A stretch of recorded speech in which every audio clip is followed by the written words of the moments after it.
জনাব মোহাম্মদ আখতার হোসেন। সম্মানিত উপস্থিতি, সময় সংকীর্ণ থাকার কারণে যাদেরকে বক্তব্য দিতে পারি নাই সবার পক্ষ থেকে আন্তরিকভাবে দুঃখ প্রকাশ করছি। সম্মানিত উপস্থিতি, প্রিয় মা বোনেরা, এই মুহূর্তে আপনাদের মাঝে বক্তব্য নিয়ে আসছেন ত্রয়োদশ জাতীয় সংসদ নির্বাচনে দানের শিশুর মনোনীত প্রার্থী জনাব আলহাজ মোহাম্মদ শাহজাহানের যোগ্য উত্তরসূরি, যাকে আমরা রাজপথে সকল ক্লান্তি লগ্নে পাশে পেয়েছিলাম, সাধারণ শিক্ষার্থী থেকে শুরু করে ছাত্রদল সবসময় যাকে আমরা পাশে পেয়েছি। ইতিমধ্যে যিনি যুব সমাজ থেকে শুরু করে সকল শ্রেণী পেশার মানুষের আস্থাভাজন হয়ে উঠেছেন, আমাদের সকলের প্রিয় আবু সালে মোহাম্মদ আব্দুল্লাহ সবুজ বাবা। আবু সালে মোহাম্মদ আব্দুল্লাহ সবুজ বাবা।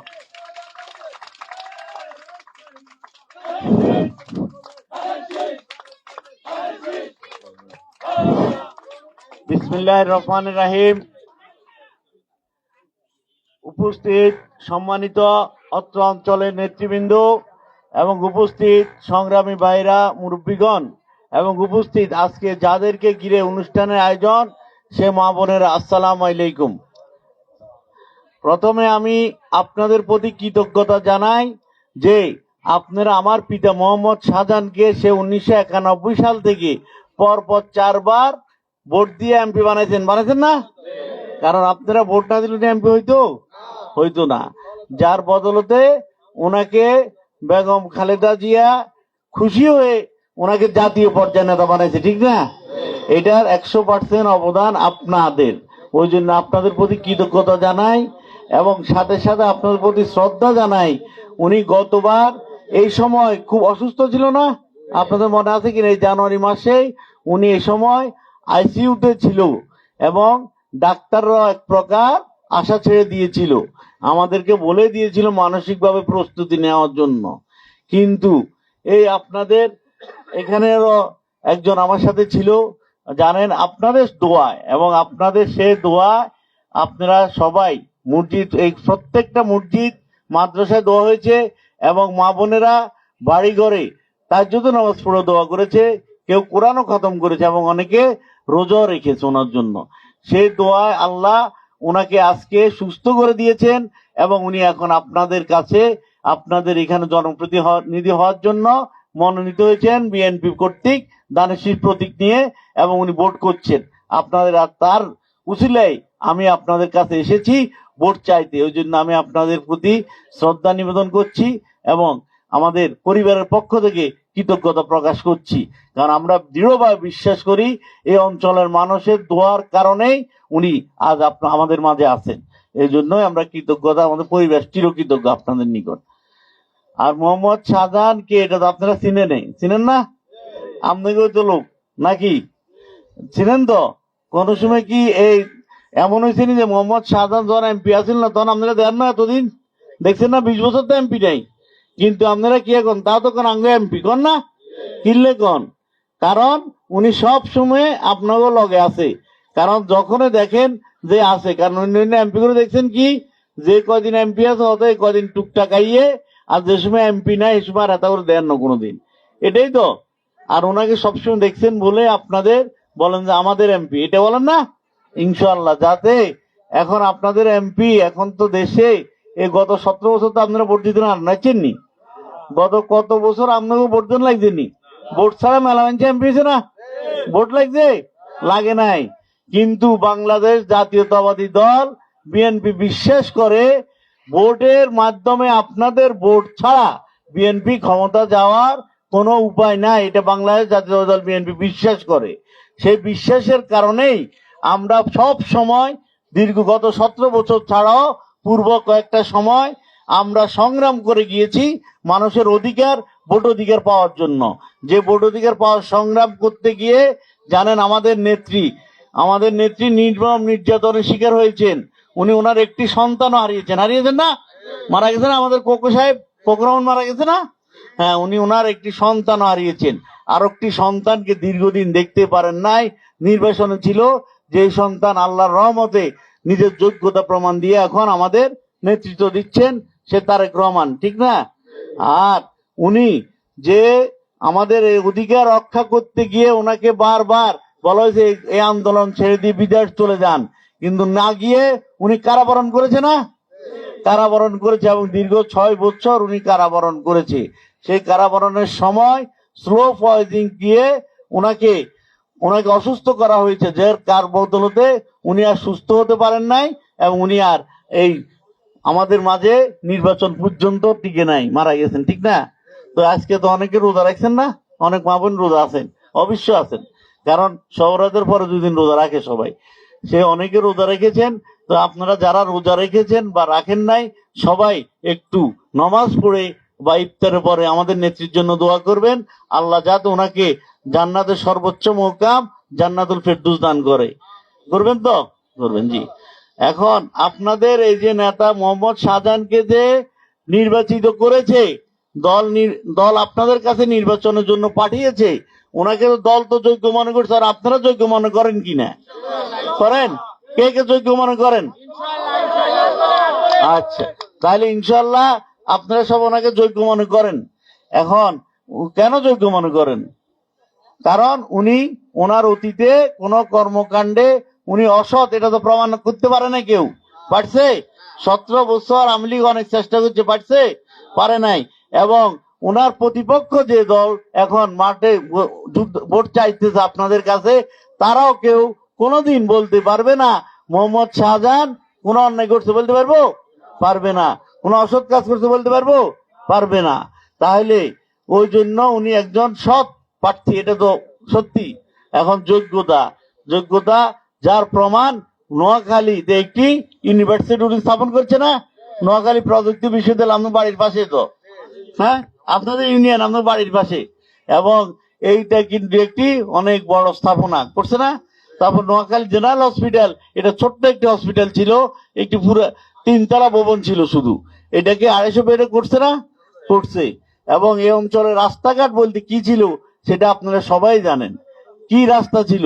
সেই রাস্তাকে এখন আমরা দৌড়ে বেড়াই, কিন্তু একটি দুঃখজনক, অবশ্য কষ্টকর একটা ব্যাপার যে আপনাদের এখান পর্যন্ত আমরা গাড়ি নিয়ে আসতে পারি নাই, এখানে ব্রিজটা নাই, এটা একটু কষ্টকর ব্যাপার, ঠিক না? ইনশাআল্লাহ যদি মোহাম্মদ শাহজাহান আগামীতে জিতে, আপনাদের এই রাস্তায় ব্রিজ স্থাপন করে দেওয়া হবে ইনশাআল্লাহ, এবং এটা অতি দ্রুত করে দেওয়া হবে আল্লাহর রহমতে।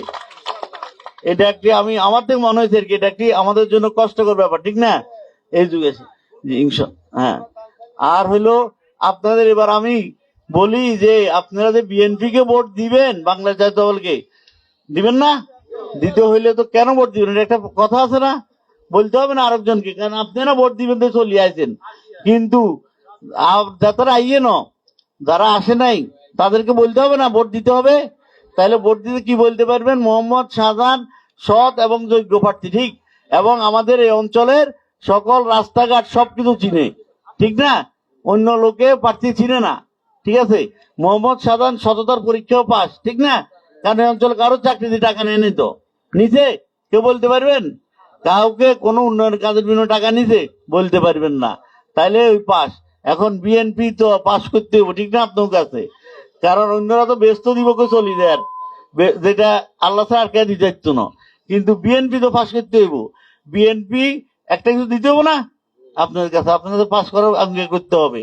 সেটা হইলো বেচতে না নিতে আসলো, যাতে শান্তিতে ইবাদত করতে না পারেন, এটার ব্যবস্থা বিএনপি করব। সেটার অংশ হিসেবে আপনাদেরকে, যেমন আমাদের কৃষক দলের সভাপতি হারুন সাহেব বলছে না যে কৃষি কার্ড, ফ্যামিলি কার্ড দিয়ে বলছে, তো হ্যাঁ, আপনারা তো কইতে না পারেন, আরে হারুন ভাই যখন ফ্যামিলি কার্ড আইবো আপনি তো আপনার আত্মীয় স্বজনকে দিবেন, আঙ্গুরে দিতেন না, এটা কইবেন না? এটা তো কইবেন যে আপনি তো আপনার আত্মীয় স্বজনকে দিবেন, এই কথা না? তারপর চেয়ারম্যান কিনবো, চেয়ারম্যান আত্মীয় স্বজনকে দিব, ঠিক না? না, এইটা না, এই ব্যাপারে এটা হবে না। এই ফ্যামিলি কার্ড বাংলাদেশে টোটাল 4.5 কোটি পরিবারের প্রধান মহিলা আছে, এই 4.5 কোটি পরিবারের প্রধান মহিলা সবাই পাবে, সবাই, আপনারা সবাই পাবেন, আমার বউ পাইব, বাউল মিয়ার বউ পাইব, হারুন মিয়ার বউ পাইব। এখন পাবে না কে? যদি আমার বউ বলে এই কার্ড আমার প্রয়োজন নাই, কারণ আমি দরিদ্র না, এখানে লেখা আছে দরিদ্র বিমোচন, আমি দরিদ্র না, আমি স্বাবলম্বী, তাহলে আমার বউ পাবে না, বাউল মিয়ার বউ পাবে না, হারুন মিয়ার বউ পাবে না। এছাড়া যারাই বলবে না এই কথা, যদি না বলে, সে যত টাকার মালিক হোক, সে বসুন্ধরা শাহ আলমের বউ হইলো, না বললে সে পাবে। তাহলে কার্ড পাইতে আপনার গাড়িতে ঘুরে লাগবো নি, চেয়ারম্যান মেম্বার কার্যক্রম গ্রহণ লাগতো না তো কারো লাগতো না। আর এবার কর যে যে খাদ্য সহায়তা পামু এটা হাতে লাইন ধরন লাগবো নি, কারণ রিলিফ লইতে তো লাইন ধরন লাগে। আর টিসিবির সাইড লইতে তো লাইন ধরন লাগে, যেটা টিয়ে দিলই, আর এটা দিব বিনা হইসিয়া, ঠিক না? এটা লইতে তো মানুষ দুদিন খাই দান লাগবো, এই অবস্থা না। না না, এটার লইতে লাইনও ধরা লাগবে না। এইটা আপনার পাশে যে ডিলার থাকবে, ডিলারের দোকানে যে সময় যান, যেই দিনে যান মাসের, আপনি এটা পেয়ে যাবেন। এটার জন্য আপনাকে লাইন ধরা লাগবে না। এবার বলতে পারেন আরে কষ্ট করে দোয়ানোর জন্য নিবো কা, আর বেটা গেল দইতো, বেটার নামে দিয়ে দিলে দইতো, এটা কইতেন না? না, পুরুষের নামে দেয় না এই কারণে সব পুরুষ একরকম না। তারপরও কিছু কিছু পুরুষ আছে চা দোকানে বসি বসি চা খাই এলা, কারণ এই কার্ডটা সবচেয়ে কাজে লাগবে অবেশ সময়। দেখা যায় সে অবেশ সময় চা দোকানে বসে বসি চা খায়, বাঁই খাতার নাম লেখা আলা আছে না? আবার বিড়ি সিগারেট টাইতে টাইতে বাঁই খাতা দিয়ে দিন অনেক উঠে গেছে না, হয়ে গেছে না? তারপর আরো কিছু বদ অভ্যাস থাকলেও তো আছে। তো ওই দেখা যাবে যে তার বাড়ি যাইতে যাইতে চাইল ডাইলে কিন্তু লই গেল এগিন ওই যে দোয়ানদার দিতে তো বাইলেছে না, দিতে তো বেশি আলাইছে, হয়তো 3,000 টিয়ার মাল 2,000 টিয়া বেশি আলাইব, বেশি কেউ দেনা হোক করবো না। ওই জন্য যাতে এটা না করে, ওই জন্যই মহিলাদের নামে, কারণ মহিলারা কখনো তার সন্তানের জন্য, এই হকটা তো তার সন্তানকে নিয়ে বাঁচার জন্য, ওই সন্তানের হক কখনোই মারা নষ্ট করে না, ঠিক না? এই চিন্তা ভাবনা থেকে আপনাদের নামে দিয়েছে। এবার আসেন আপনাদের তারেক রহমান সাহেব, আমাদের তো কম বুঝে নাকি, কম বুঝেন, এটা সঠিক হয়েছে না সিদ্ধান্ত? আচ্ছা, হ্যাঁ। তারপর আসেন আপনাদের যে এই যে আমরা যে সারা বছর অসুস্থ থাকি কিন্তু ডাক্তার দেখাই না, কেন দেখাই না? কেন দেখাই না? কারণ ডাক্তার দেখাইতে গেলে যে টিয়া লাগে টিয়া আমগো জামাই ডেলি রুজিও করতে পারে না, ঠিক না? এমনি হবে সংসার, আবার ডাক্তাররা যে টিয়া দিব কতুন। আর যদি কারো টুকটাক কিছু জমান্য থাকে বা স্বর্ণের কিছু অল্প কিছু কিনা টিনা থাকে, ডাক্তার দিয়ে দিলে এটাও শেষ, শেষ হয়ে যায় না? কারণ ডাক্তার টেস্ট কথাই ধরে দেয়, ওষুধ কথাই দিয়ে দেয়, যেটা কত লাগতো না, আর ওষুধ কথাই লিখ দিয়ে দেয় না।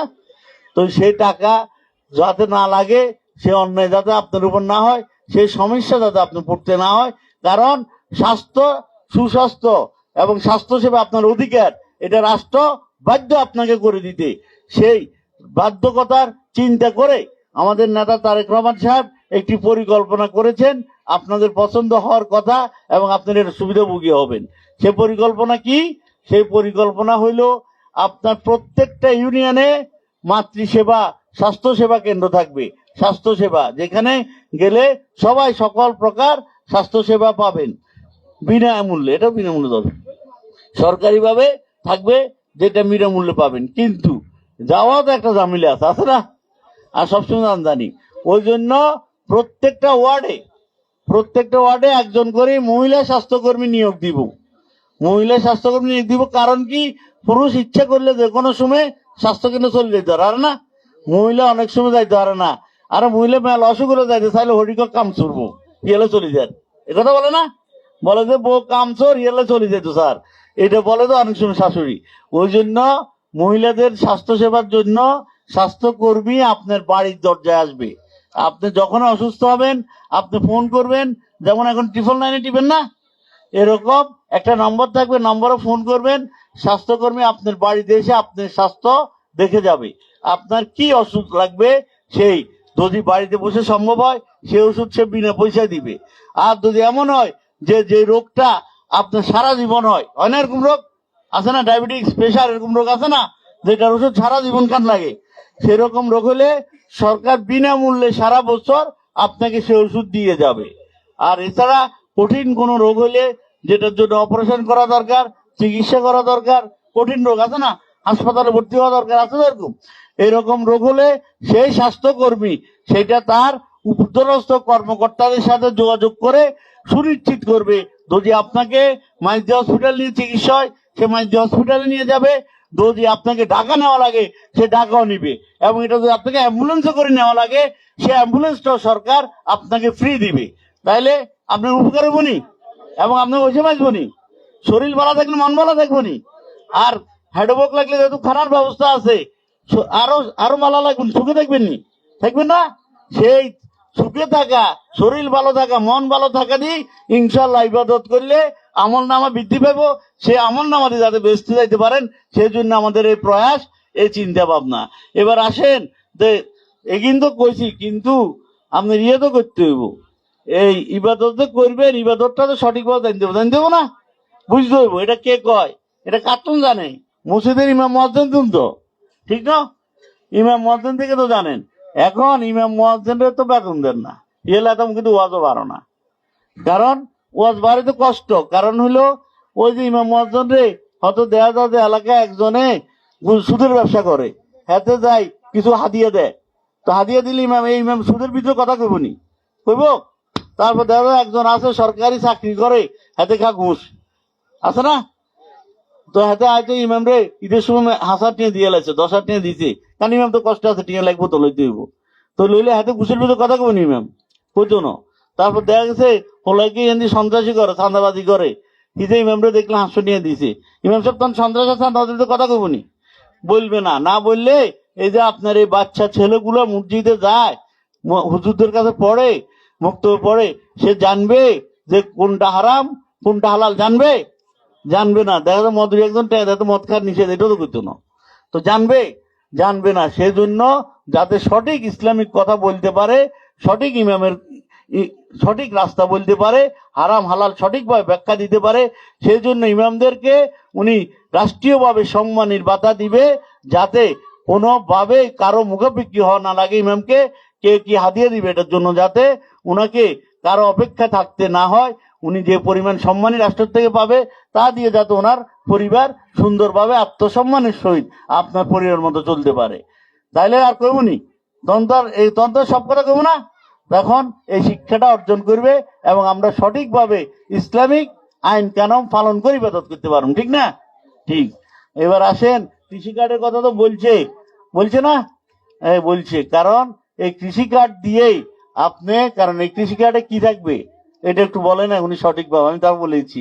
এই কৃষি কার্ডে থাকবে আপনার যে কৃষি কাজ করে ওনার নাম, কারণ কৃষি কার্ডটা লাগবে কেন, সংসারের মূল খরচ যতই কথা কইছি, সাহায্য সহযোগিতা দিকে সংসার চলে না, তো সংসার চলাতে হলে রুজি করতে হয়, ঠিক না? আর এই রুজি রোজগার আমাদের দেশে ম্যাক্সিমাম রুজি রোজগার করে কৃষকেরা, কারণ কৃষি আয় উপর আমাদের দেশ সাধারণ মানুষ নির্ভরশীল, ঠিক না? একমাত্র ঢাকা শহরে কে আছে গার্মেন্টস কারিগরি, আর এছাড়া তো ম্যাক্সিমাম লোক কৃষি কাজের উপর নির্ভরশীল, আর এক গ্রুপ আছে বিদেশ থাকে। তো কৃষি কাজের উপর যারা নির্ভরশীল, ওরাই তো এই সংসার চলায় আমাদের গ্রামগঞ্জে, তো ওনাদের তো ঠিক মতো হইতে হবো, তো ওই জন্য ওনাদের জন্য এই কার্ডে ওনার নাম থাকবে, আর উনি কতটুকু জমি চাষ করে সে জমির পরিমাণ লেখা থাকবে, দাক্ষতিয়ানো লেখা থাকবে, কারণ নইলে তো এক জমি দুজন মালিক করবো না। হ্যাঁ, দাক্ষতিয়ানো লেখা থাকবে। থাকার পরে এবার বোঝা যাবে, লেখা থাকবে ওইখানে উনি কি কি ফসল করে, কারণ সারা বছর কি এক ফসল করেনি, কোনো সময় ধান করে, কোনো সময় খিরে করে, কোনো সময় কুমড়া করে, কোনো সময় কদু করে না, কোনো সময় শশা করে, আবার সিমও করে। তাহলে এটা লেখা থাকবে কি কি করে, তারপরে গিয়ে লেখা থাকবে এখন এক এক ফসলের জন্য এক এক রকম সার না, এক এক পরিমাণ সার, তাহলে কোন মাসে কখন কি পরিমাণ সার লাগবো তাও লেখা থাকবো। তারপরে কখন কি কি কীটনাশক লাগবো, সবসময় একই রকম কীটনাশক লাগেনি, তাও লেখা থাকবো। এবার আসেন, এই যে বীজ কত পরিমাণ লাগবে, কারণ আপনি অনেক সময় দেখা যায় যে বেশি বীজ দিয়ে চাষ করেন, বীজের নষ্ট হয়, ফসল ঘন হয়ে যায়, ফসলের বালা শক্তি আনবে না। আবার অনেক সময় দেখা যায় কম বীজ মারেন, ফসল ঠিক হয় না, অনেক রকম। যাতে কি পরিমাণ সঠিক বীজ লাগবে তাও লেখা থাকবে, এবং সেই বীজটা যাতে সঠিক গুণগত মানের হয়, কারণ অনেক সময় বীজের কারণে ফসল হয় না, দেখা যায় চাষ দিছি বাস দিছি বদলে দেয় কাম করে যে ফসল হনো, বুঝছে না? এরকম যাতে এই সমস্যা না হয় সেই গুণগত বীজ নিশ্চিত করবে। আর এই সবগুলাই আপনার নিকটস্থ ডিলারের কাছে গেলেই পাবেন। এখন বলতে পারেন এটা তো অনগা টিএনজি হয়, করবেন না? হ্যাঁ, অনগা টিএনজি অনগা টাকা দিলেও আপনি গুণগত মান ঠিক পান না, সঠিক পরিমাণে সার বাজারে থাকে না। আর সারের যে দাম, এই দাম দিয়ে কিনলে আর লাভ থানি, লাভও থাকে না। কীটনাশকের যে দাম, এই দাম দিয়ে কিনি, দেখা যায় ফসলের দাম এর জন্য বেশি খরচ হয়ে গেছে, না হয়নি? হয়তো বীজের দাম যা, ওই জন্য কম দামে ভর্তুকি দাম দিয়ে, কম দামে ভর্তুকি, সরকার ভর্তুকি দিয়ে অনেক কম দামে আপনাকে এই সার, বীজ, কীটনাশক দিবে। তাহলে উপকার হবো নি? হবো না? হবে। এই তারপর গিয়ে আর বাকিগুলো তো বলছে আমার মামা যে বাজার আছে, একটি বাজার নির্ধারিত বাজার থাকবে। কারণ অনেক সময় সবজির দাম দেখা যায় এমন ভাবে কমে যায় যে আপনি দেখেন যে ঢাকা শহরে 100 টাকা বেচেন, কিন্তু মন্নানগর বাজারে এটা 20 টাকা। আছে না এরকম? হয় না? তো আপনি ঠকেন না, কারণ ঢাকাতে 100 টাকা, মন্নানগর বাজার 80 টাকা বের কথা, ঠিক না? তাহলে আপনি ঠক দিয়েছেন। যাতে আপনি ঠকাটা না লাগে ওই জন্য একটি অ্যাপস করে দিবে। সেই অ্যাপসে আপনি দেখবেন যে এটা ঢাকার বাজারে কত, 100 টাকা হলে মন্নানগর বাজারে কত হওয়া উচিত, আপনি বিক্রি করতে পারবেন।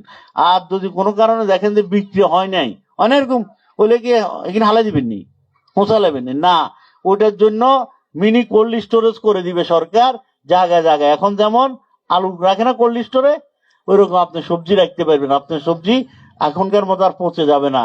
তো এগুলো উপকার হবো নি? হইব। আর তো উনি বিমার কথা বলছে, বিমার পাশাপাশি অনেকে বিমা করতে চাইতেন না, কারণ উনি এটা বলে নাই বিমা করলে মাসে 50 টাকা দিয়ে রাখবে, এটা কিন্তু কয় না। 50-100 টাকা দেওয়া লাগবে বিমা করলে। অনেকে 50-100 টাকা দিতে চাইতেন না, আমি জানি।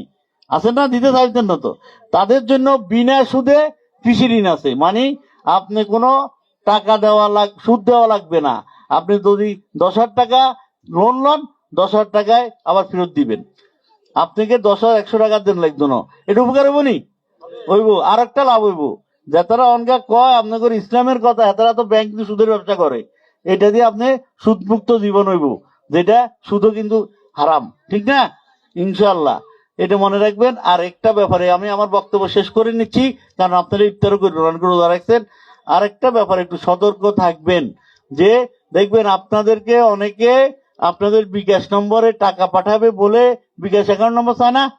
চায়। সাইবার হরদি কয় একখানা আপনার এনআইডি নম্বরটা দেন, কয় না? কইতেছে একদল কইতেছে, বললে অনেকের এনআইডি নম্বর নিছে না। এদের উদ্দেশ্য কি? এদের উদ্দেশ্য প্রতারণা করা। আপনার ভোটটা সে দিয়ে দিবে জাল ভোট। জাল ভোট প্রতারণা করা, এটাও আনইসলামিক কাজ। কারণ একজনের অধিকার আরেকজন হরণ করা কি ইসলামের আইন আসেনি? এবং এই মাপ তো আল্লাহ করতে ইচ্ছ না। নমাজ না হলে তো আল্লাহ কাছে মাপ চাইলে আল্লাহ করিতে হারে, রোজা না রাখলে আল্লাহর কাছে মাপ চাইলে আল্লাহ মাফ করিতে হারে, আল্লাহর ইচ্ছে। কিন্তু আপনার যে অধিকার হাতে দিয়ে লাইবো, ভোট দিয়ে লাইবো, এটা আল্লাহ মাফ করবে না।